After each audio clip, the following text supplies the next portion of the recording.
আজকে আমরা মেকানিক্যাল চতুর্থ পর্বের একটা গুরুত্বপূর্ণ সাবজেক্ট নিয়ে আলোচনা করব, ইঞ্জিনিয়ারিং মেকানিক্স 1। ইঞ্জিনিয়ারিং শব্দটা আসছে ইঞ্জিনিয়ার শব্দ থেকে। ইঞ্জিনিয়ার মানে হচ্ছে প্রকৌশলী।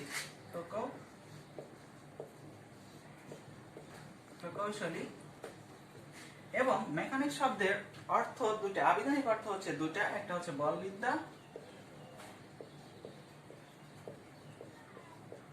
অপরটা হচ্ছে যন্ত্র তৈরির বিদ্যা।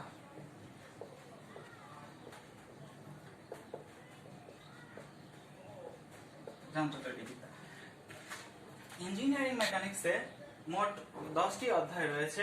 প্রথমে বলবিদ্যা।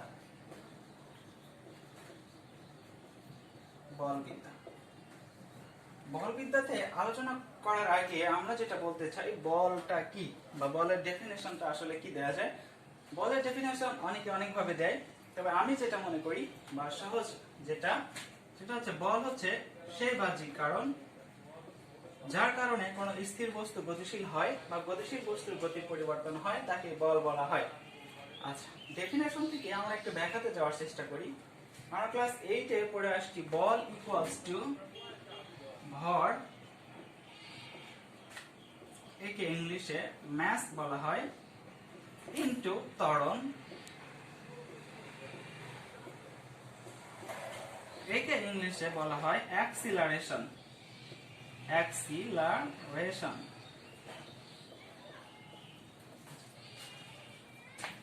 তাহলে এই বলটাকে বলা হয় ফোর্স।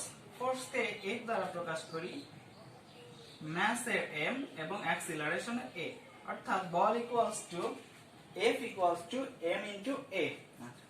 যদি এর উদাহরণ দিতে চাই, তাহলে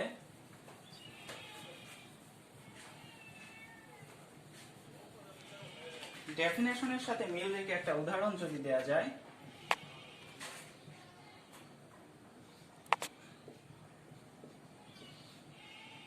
এটা মামুন কোয়ারেন্টাইনে সারাদিন শুয়ে বসে একটু মোটা হয়ে গেছে, তাই চিন্তা করছে স্বাস্থ্যটা একটু কমানো যায় কিভাবে। তার ঘরের দেয়ালে এফ বল প্রয়োগ করলো, বলটার দেয়ালটার ওজন লেট 100 কেজি। যদি মামুন এখান থেকে এসে দেয়ালে এফ বল প্রয়োগ করে, তাহলে এই দেয়ালটা আদেও নড়া সম্ভব নয়, আলটিমেট দেয়ালটা দেয়ালের অবস্থানেই থাকবে। যদি অবস্থান পরিবর্তন না হয়, তবে সেই ক্ষেত্রে ত্বরণ শূন্য, সেটা আমরা জানি। তাহলে অ্যাক্সিলারেশন ইকুয়ালস টু 0। অর্থাৎ এখানে যদি নিয়ে আসি, এম এর মান 100, এর মান 0, ইকুয়ালস টু আলটিমেট যেটা হলো 0। অর্থাৎ বল তাকেই বলা যাবে যা প্রয়োগের ফলে যার অবস্থানে পরিবর্তন হবে এবং যার একটা ত্বরণ থাকবে। যদি এখানে বল প্রয়োগের ফলে এটা অবস্থানে পরিবর্তন হতো এবং একটা ত্বরণ সৃষ্টি হতো, তাহলে বলের মানটা আসতো।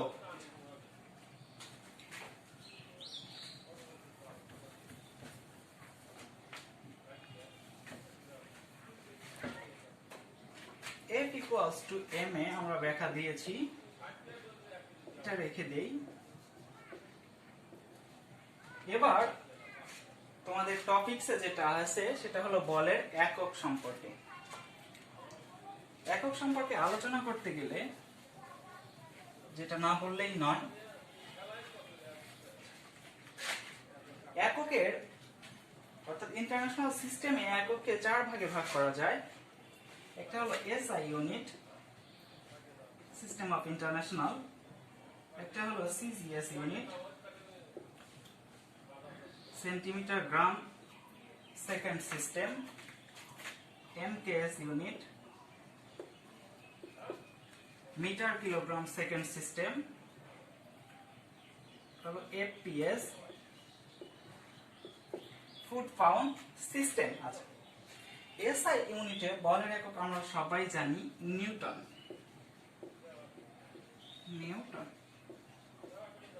সিজিএস এ ডাইন, এমকেএস এ এটার সাথে আমরা পরিচিত নয় অনেকেই, কেজিএফ, এফপিএস এ পাউন্ডাল, এলবিএল। এবার আসি একটু এই নিউটন, ডাইন, কেজিএফ এবং এলবিএল এর একটু ব্যাখ্যা দিতে। নিউটন,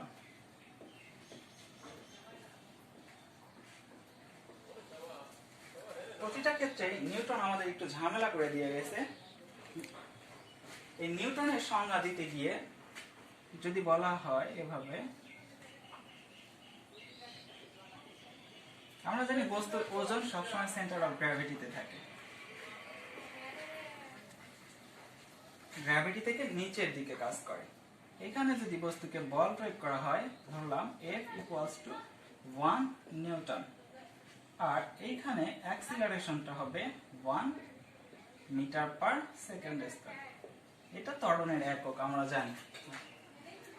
এখন একে ডেফিনেশন এভাবে দেয়া হয় যে 1 নিউটন বল তাকেই বলা হবে 1 কেজি ভরের কোনো বস্তুকে 1 মিটার পার সেকেন্ড স্কয়ার ত্বরণে সঞ্চালিত করতে যে বলের প্রয়োজন তাকেই বলা হয় 1 নিউটন। অর্থাৎ যদি আরেকটু পূর্বে ফিরে যাই, যে এখানে আমি লিখে রাখছি F equals to m into a, m into a। F টা হচ্ছে 1 নিউটন, m এর মান 1 কেজি, আমি ইউনিটটা সহ লিখি। a অ্যাক্সিলারেশন হচ্ছে 1 মিটার পার সেকেন্ড স্কয়ার। তাহলে কি দাঁড়ালো, 1 Newton equals to 1 kg metre per second square.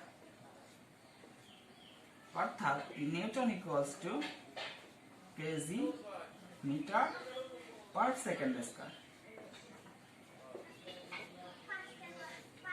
আমরা নিউটন বুঝি, কিন্তু kg metre per second square থাকলে এলোমেলো হয়ে যায়, সেটাই বোঝানোর চেষ্টা করেছি। নিউটন ইকুয়ালস টু কি লেখা যায়। আচ্ছা,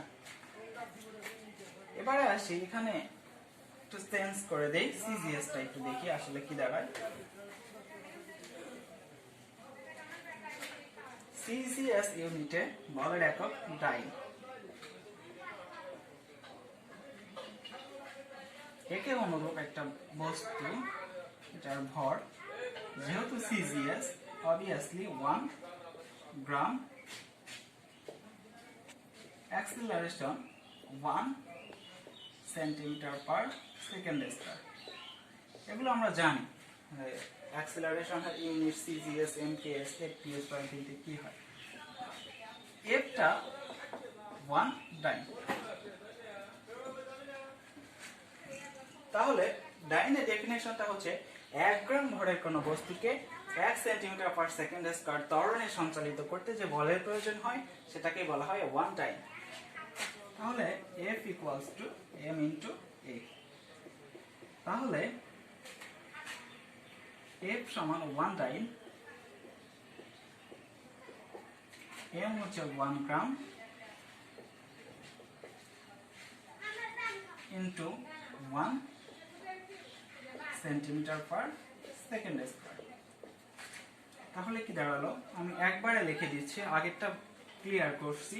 ডাইন equals to gram centimetre per second square.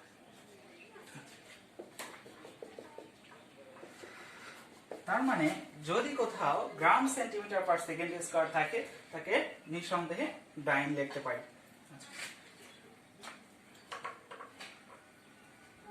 এর পরের অধ্যায়ে বা পরের টপিকস যেটা আছে, এককের পরিবর্তন। আচ্ছা, আমি এখান থেকে একটা সম্পর্ক দেখাতে চাচ্ছি।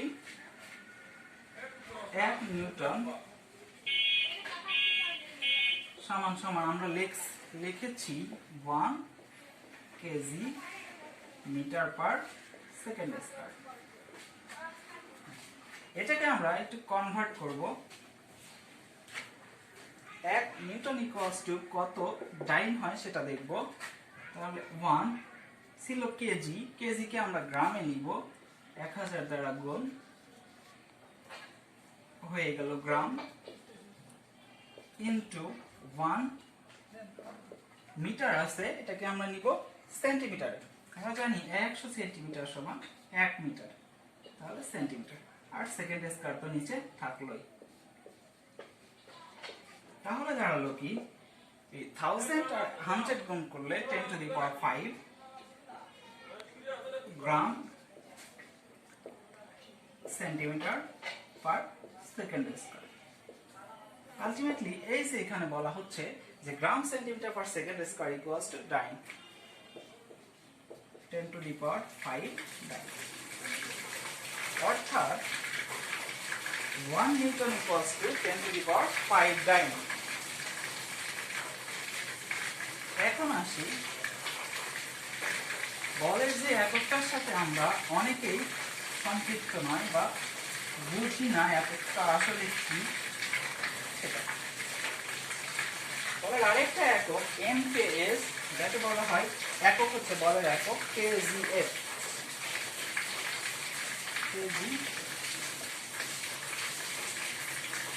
Fটা হচ্ছে ফোর্স, KG ফোর্স। এখানে যদি উদাহরণটা দিই আবারও,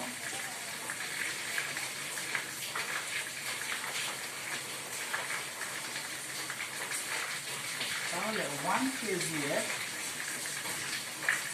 1, এখানে বলা হচ্ছে এতক্ষণ যে নিউটন এবং ডাইনে আমরা আলোচনা করেছি অ্যাক্সিলারেশনটা হয়েছে একক পরিমাণ। এই ক্ষেত্রে kgf এর ক্ষেত্রে এই অ্যাক্সিলারেশনটা একটু পরিবর্তন হয়ে যাবে। এর ডেফিনেশনটা হচ্ছে 9.81 metre per second square 1 kg। এখানে কথা হচ্ছে একটা প্রশ্ন থেকে যায় যে এখানে মিটার এবং এখানে কেজি হলো কেন। আমরা দেখো এখানে বলা হচ্ছে MKS পদ্ধতি, মিটার কিলোগ্রাম সিস্টেম।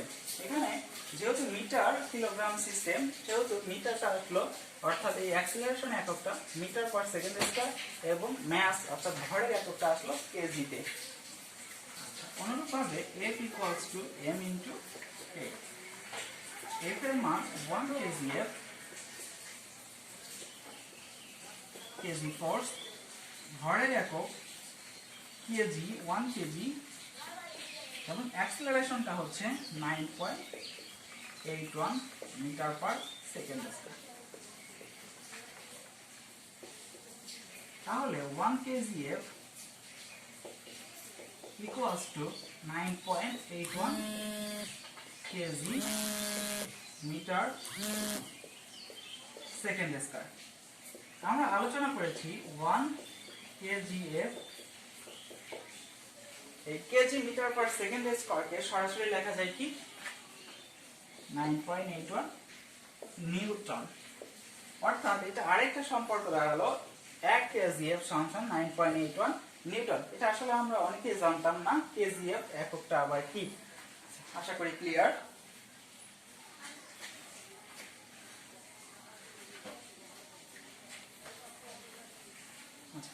আরেকটা একক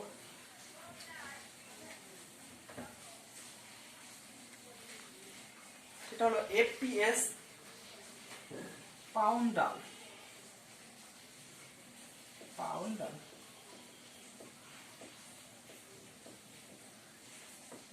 একে LBL দ্বারা প্রকাশ করা হয়। পাউন্ডালের ডেফিনেশনটা হচ্ছে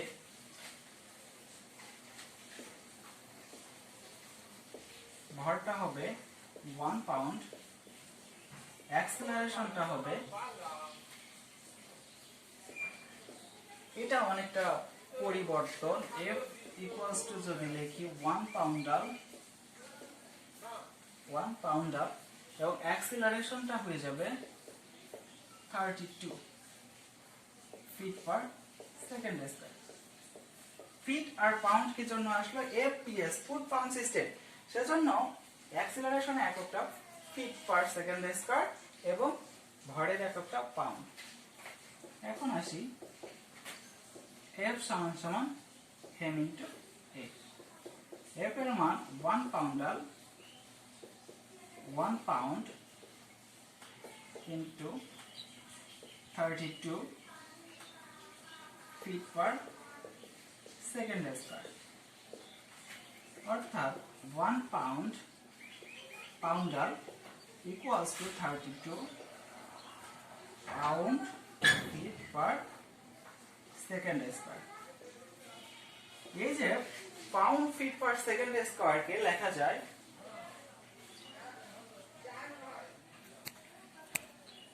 অর্থাৎ একে যদি আরেকটু ডেফিনেশন দিয়া মডিফাই করা যেত তাহলে এই এককটার pound feet per second square কি আসতো?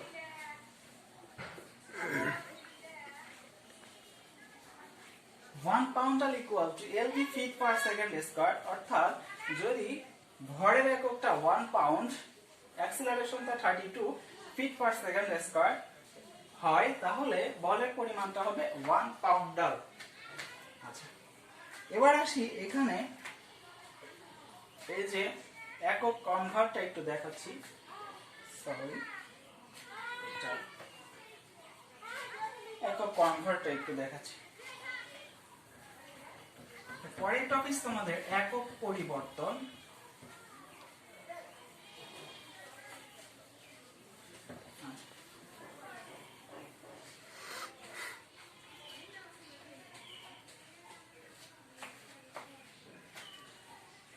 একক পরিবর্তন, ইউনিট কনভার্সন খুবই গুরুত্বপূর্ণ, বিশেষ করে মেকানিক্যাল ইঞ্জিনিয়ারের জন্য একক পরিবর্তনটা অত্যন্ত গুরুত্বপূর্ণ।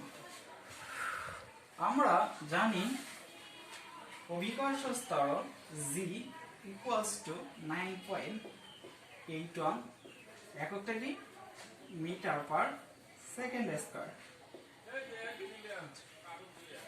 এই যে এককটা আছে এটা মিটার পার সেকেন্ড স্কয়ার, আমরা দেখে বলতে পারতেছি এটা হচ্ছে এমকেএস পদ্ধতিতে আছে। এখন আমি এটা এমকেএস এ রাখবো না, আমার ইচ্ছা এটাকে আমি ফিট পাউন্ড এফপিএস পদ্ধতিতে নিয়ে যাব।